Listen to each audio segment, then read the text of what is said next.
Recently, this old body has been giving me quite a lot of trouble. And I've been having a lot of back pain.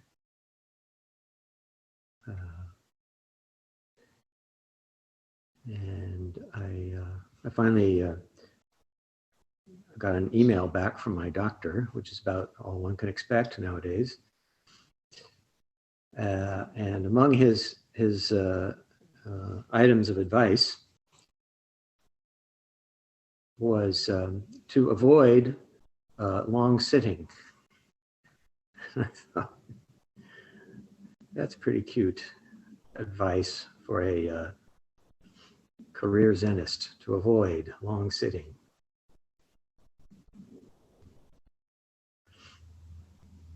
But apparently that tends to aggravate what I'm experiencing, which is some flavor of sciatic nerve inflammation.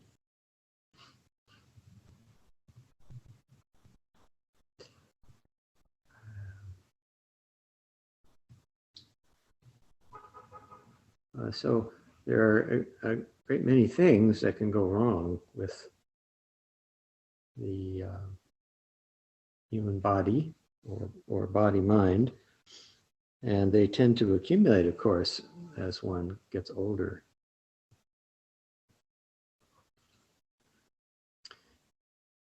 And so it's pretty helpful to have a practice which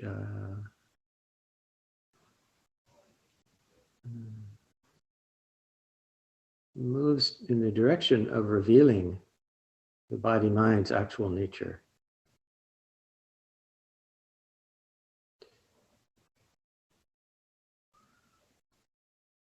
And this makes it more difficult, ideally, for us to attach to our impression, our habitual impression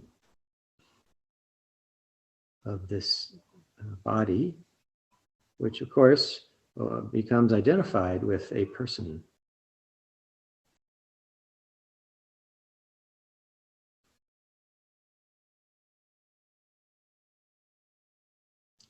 I wondered, I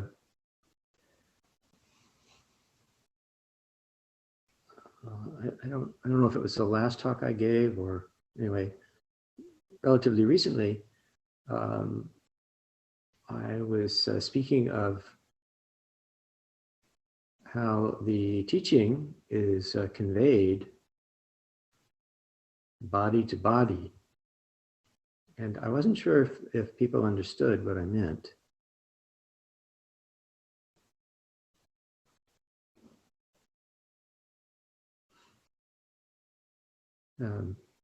Expressing it that way could be misunderstood. For instance, does that mean there's a secret Zen massage? Well, not as far as I know.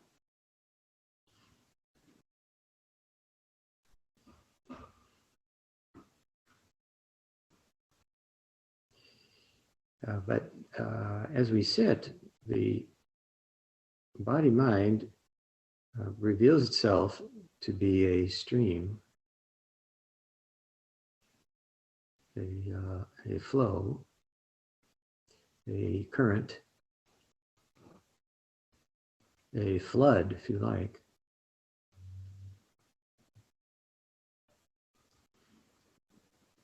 And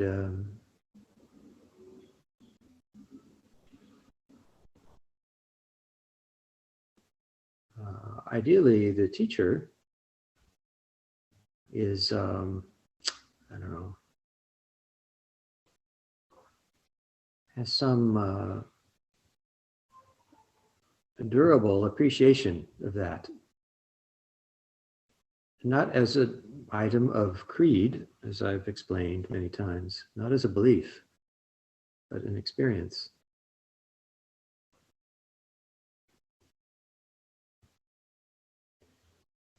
And that experience shapes and guides the instruction that happens between so-called teacher and so-called student.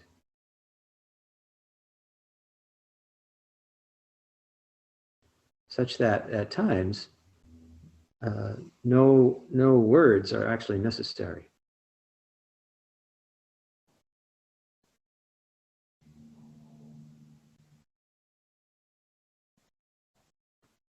And it seems to me, it took me a very long time before I was,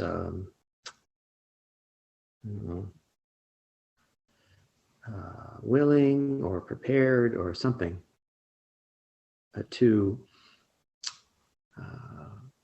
receive the kind of instruction that was being given.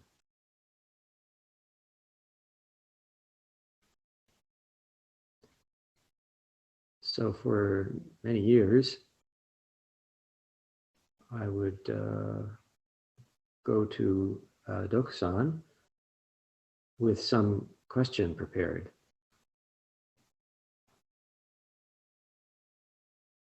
And that usually didn't lead to much discussion.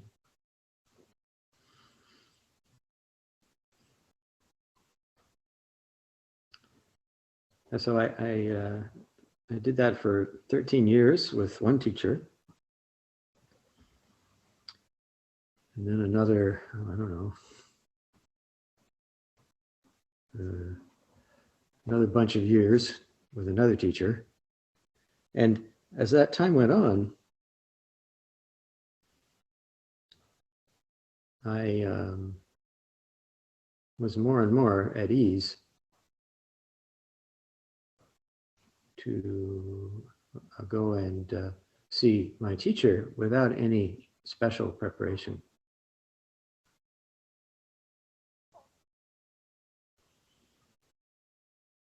And over time, more and more that revealed that he and I were meeting somehow in the same place.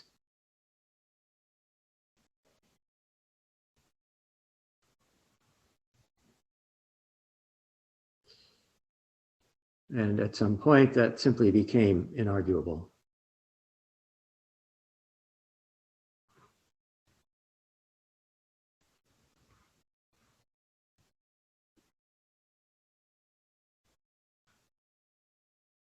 So one sense of the current or currents of the body-mind becomes a great source of instruction if instruction is what is being sought.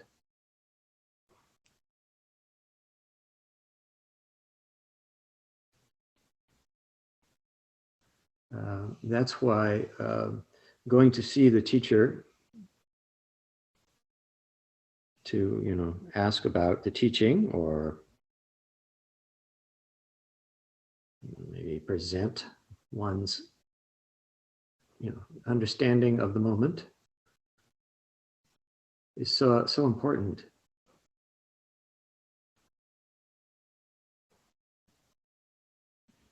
And that's why we have no checklist of things to tell the aspiring student or specific guideposts.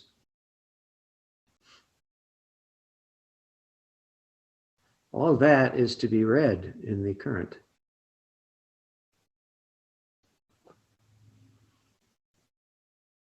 This kind of teaching requires,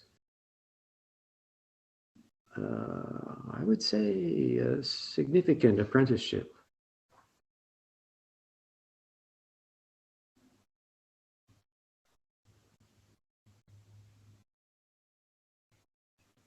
And apprenticeships of that kind are not to everyone's taste.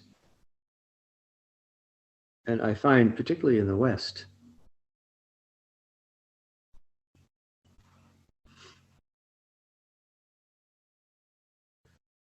our sense of a great and entitled independence, individuality, and so forth is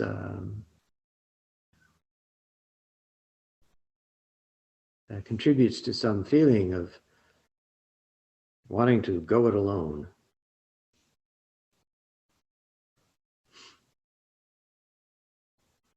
I mentioned before teaching a class at Tassajara, and one of the Tassajara students, I think I was talking about something along these lines as I'm speaking about this morning, and one Tassajara student, a wintertime Ango period student, was saying that he absolutely was not interested in anything like that. He was only at Tassajara to have a good environment to pursue his, I don't know, something. Now, he wasn't my student, otherwise I might have suggested he depart from the monastery. But I was quite taken aback by that.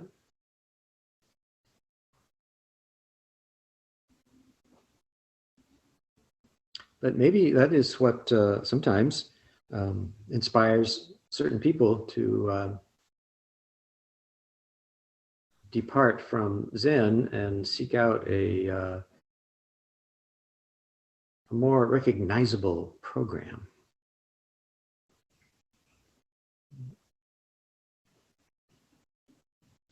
So, okay. Nowadays, I just want to be able to bless anyone's path, whatever it is.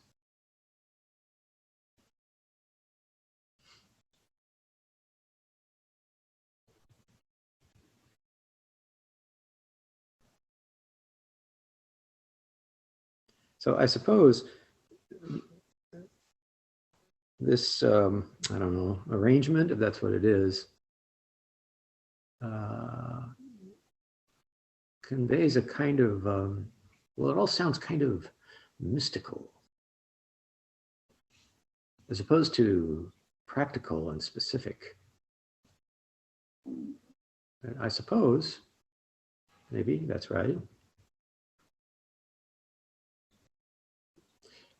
I grew up in a faith tradition that has a living mystical tradition of its own, one about which it's somewhat embarrassed, but it is there nonetheless. So I don't know, maybe that left me open to that possibility. I don't know.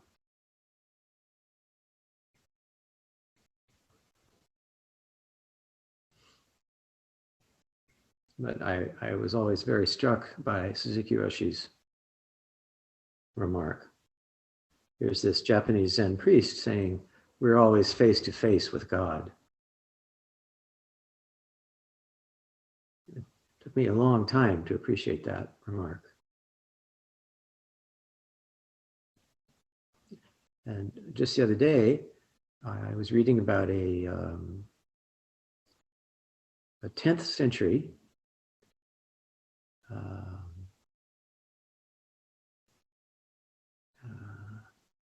a resident of Baghdad who was a Sufi Muslim. And I'm sure all of us have heard that name by now.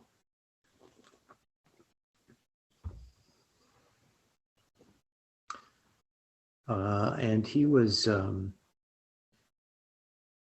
well, apparently there's a sort of a, tend to be kind of two streams in Sufism. And one bunch is very, very kind of austere and sober. And the other bunch is somewhat ecstatic and expressive. And this chap, whose name was Mansur al-Hajj. Mansur al-Hajj was of the ecstatic variety.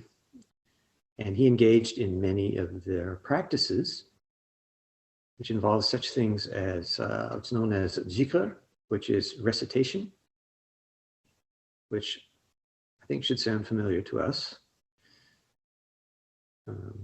including the names of God or parts of the Holy Quran,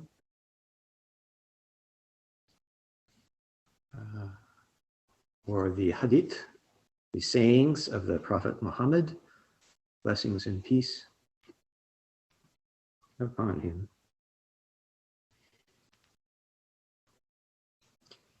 Anyway, one day, Mansour and the gang were engaged in their practices, and next thing you know, Mansour runs out in the street.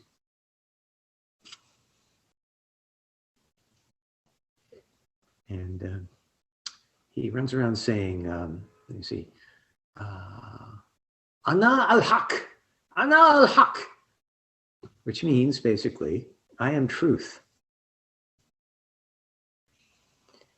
And unfortunately for him, Haq is one of those 99 names of God, well known in Islam. And when the powers that were heard of this, they promptly took him and strung him up and killed him.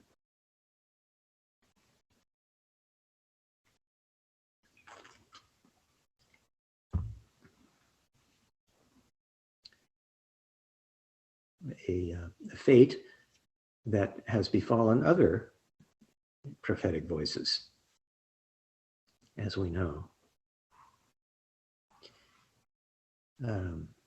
Anyway, Mansour's friends were appalled because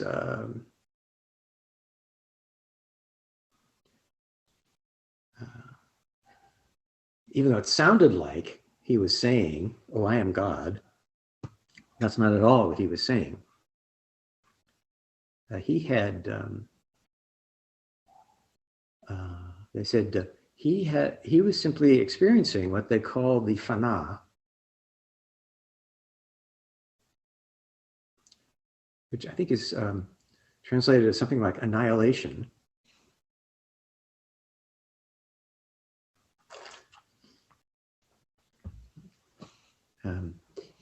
Which means that what they call the nafs, which is something like the person,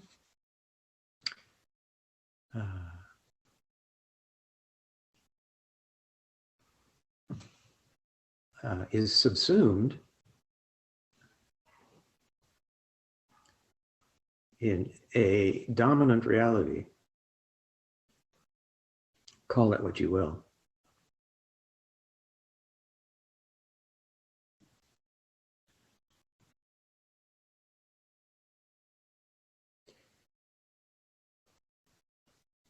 And that's all he meant. Unfortunately, the people in charge were not of a frame of mind to appreciate that. And even nowadays, there are portions of the Muslim world that are extremely dismissive of the Sufis. But anyway, when I read that, I immediately thought of Suzuki Roshi's remark.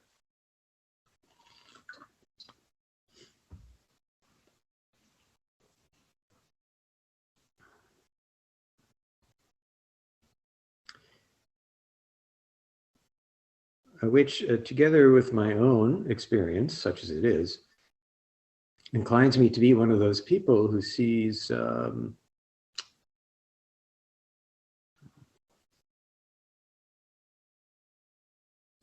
what is universal in human nature and experience.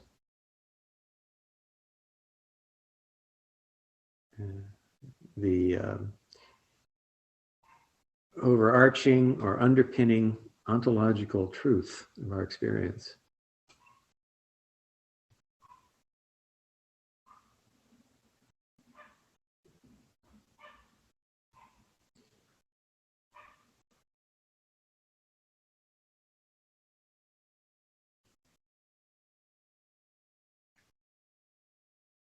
There's a fellow I follow on YouTube, very interesting guy, quite a scholar. And the other day I was watching one of his videos, and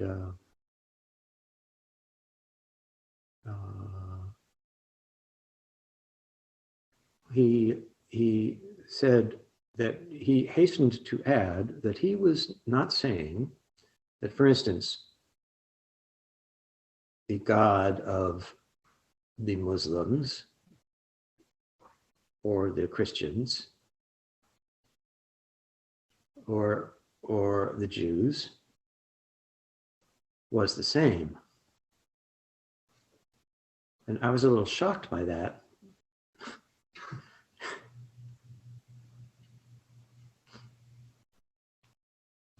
Because I absolutely say that.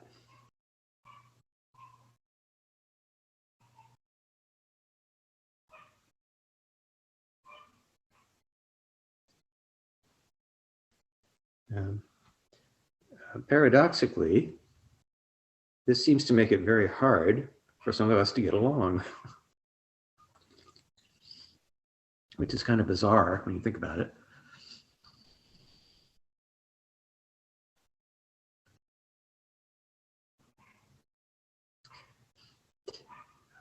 Anyway, our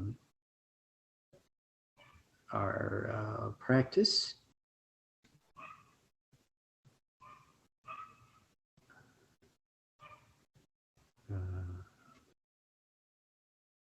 how do I say, turns us, so to speak, towards this this current, this flow, this flood,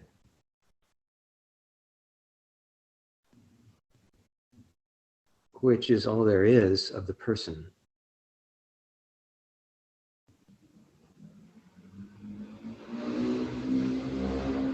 And the practice of allowing that turn over and over again exposes the meaning of Dogen's famous remark about the falling away body-mind. I think there's still people who believe that he meant that's something that he did.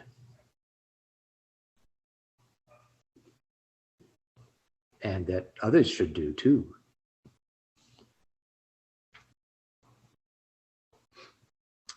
But I don't think that's at all what he meant.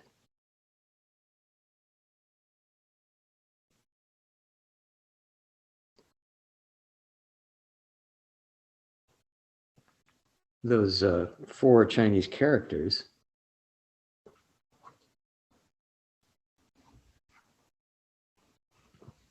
don't say anything about agency.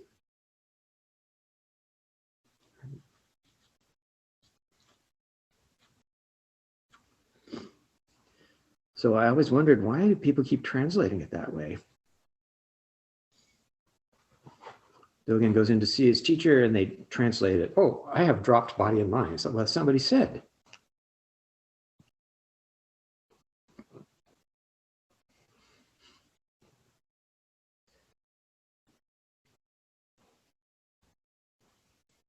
He said whatever is the Chinese equivalent of Shinjin Datsuraku.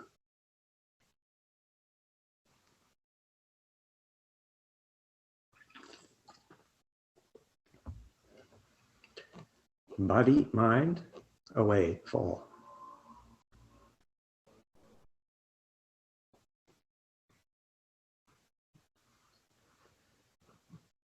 And then again, some people translate, oh, and then Rujing says, oh, you have indeed dropped body and mind. That's not what he said. He said the Chinese equivalent of, away fall body mind.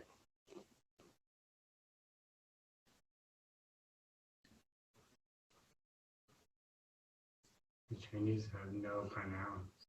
Exactly. There are no pronouns like I did such and such. A Japanese does, but Dogen was not speaking Japanese.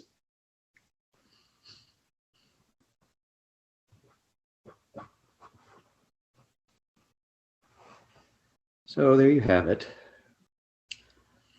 Translation, as somebody said, is always a political act.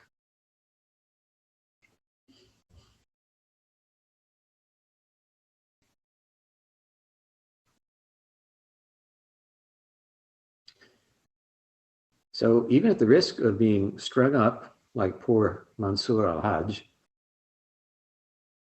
I think we should allow ourselves to be open to things as they are. The reality of this body-mind.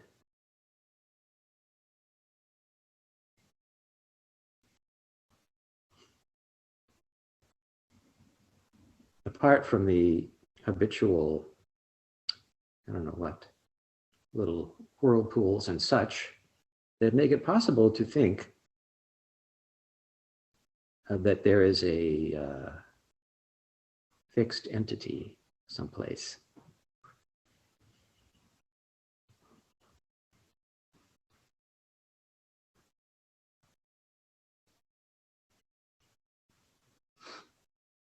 I can't tell what I'm looking at here at Kato-san's living room.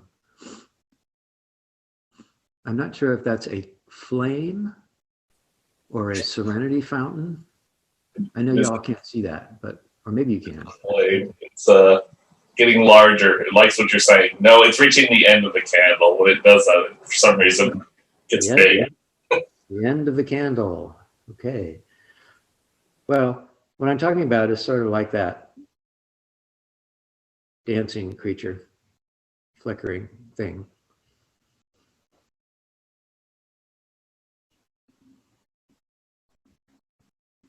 That's how we are. And going to see the teacher, well, at times anyway, is like flickering together.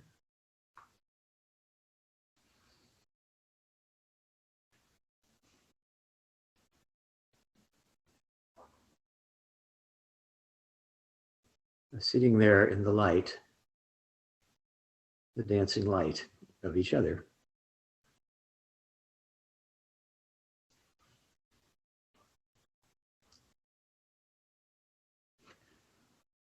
Well, if any of you find yourselves out in the street yelling, I am truth, I promise not to call the police. As long as I am clear, you know what you're saying. Sometimes people do run out in the street and say, I am God, and they mean it.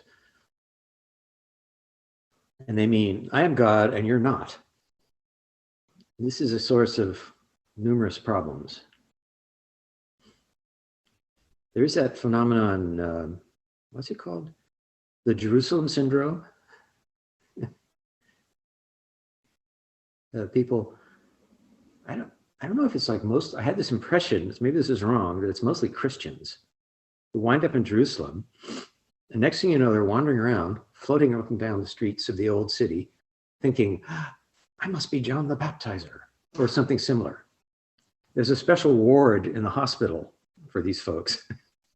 They have to, restrain them a bit and give them some medicine before they come down a little bit from that high, which they have misinterpreted. Let's put it that way. Personally, I would love to go to the Holy Land and see if that happens. Maybe it would. I don't know. Kind of doubt it.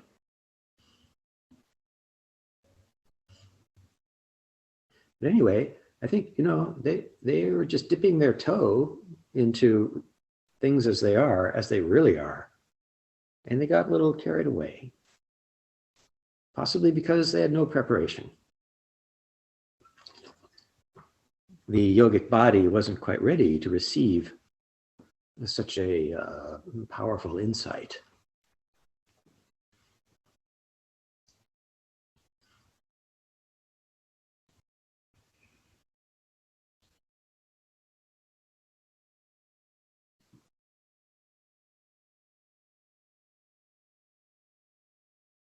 Anyway, I guess I may never sit Padmasana again, which is too bad. I didn't realize how attached I was to that posture, but now I know. And today, sitting in Zazen, I noticed that the body was tending to move more. There were little wobbles in it that weren't present when I was sitting in Padmasana. And also, I was starting to do this, which I thought was an old, horrible habit I had long since gotten rid of, but apparently not. I remember when I was at Zuyoji for that practice period thing they made us do. They made us sit in the Naido, the outer hall. But anyway, one of the junkos, the guy with a stick, was walking around. He came out into our hall, and I'm just sitting there doing zazen, and all of a sudden I feel him push me upright. I had no idea I was tilted over like that. So these were unfortunate habits that Padmasana seemed to banish, but oh well. Fortunately, one can still study reality from any posture.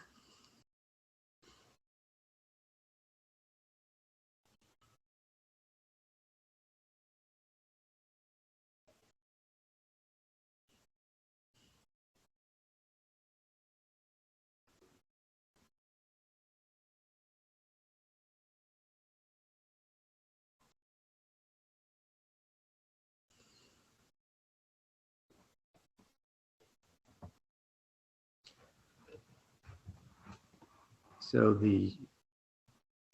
as that old poem says, the teaching of thusness is already intimately transmitted. And that, of course, is exactly the teaching of body, mind, away, fall.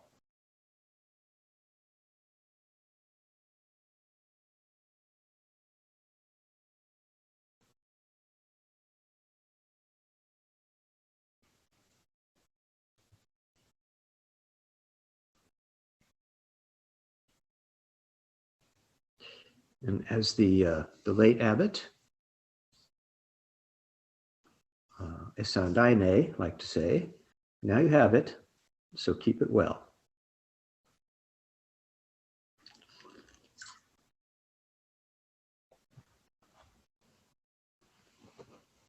Are there any questions this morning?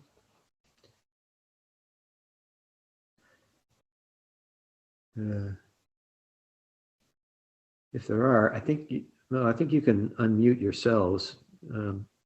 Cheryl, our engineer, isn't here this morning, so things are a little bit in disarray.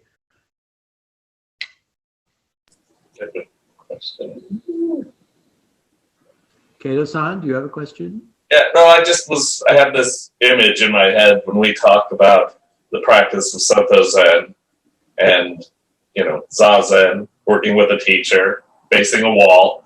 I had this image sort of turning the light inward in order to reveal the universe. And sometimes when I hear these other paths, even Watto or facing inward, away from the wall, or these other, more prescriptive milestone versions, I sort of have an image of turning the light outward in the world in order to try and reveal reality.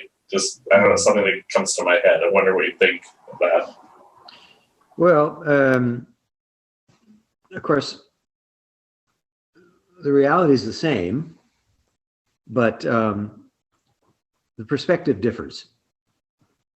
So I would agree that that's so. And maybe the perspective to which one is drawn is a karmic matter. It could be. My introduction to Buddhism was the Theravada path. And I wasn't, at some point fairly soon, I realized I wasn't particularly enamored of that approach. Yeah. So, I don't know why not. I just wasn't. And my first reading for the Tibetan process and similar, I then put Buddhism down for a while, and then happened upon a Zen center. So that sort of changed things. My second flavor was Vajrayana. And I really liked that. But at some point I decided it was too scary. So I set that aside too. And not long thereafter, read 3 Pillars of Zen, which now I think of was scary, but I didn't at the time. And heard that. That'd be my first Zen too. Huh? That was my first Zen text too. So I agree. I don't think I care for it as much as I used to. Yeah. Well, and then I heard that Suzuki Roshi had that Zazen group a short drive from my boarding school. So that was that.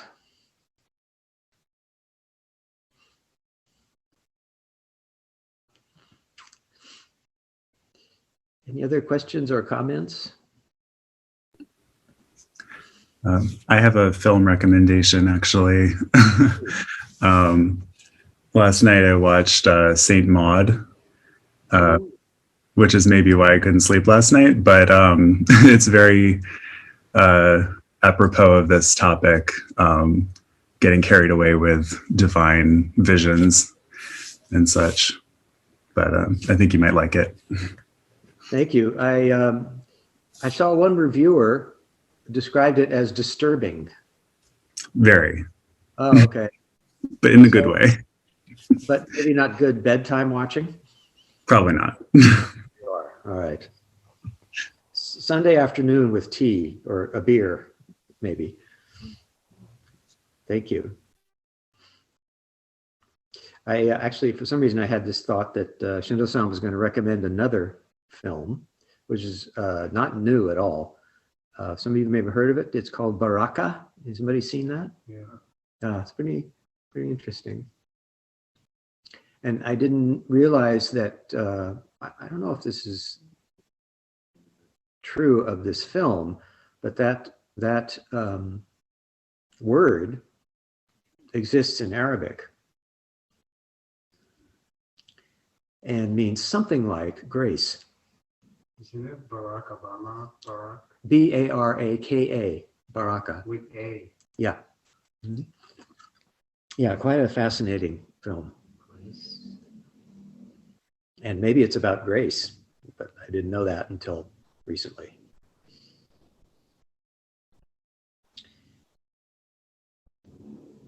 Okay, well,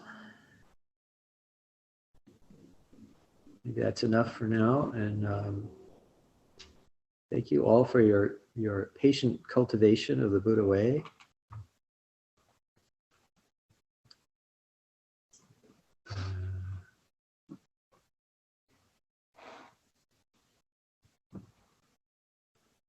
And just so if any of you are feeling anxious, please remember that the teaching of thusness includes all of those lists with the checkboxes. Okay, they're all in there. So do not fret.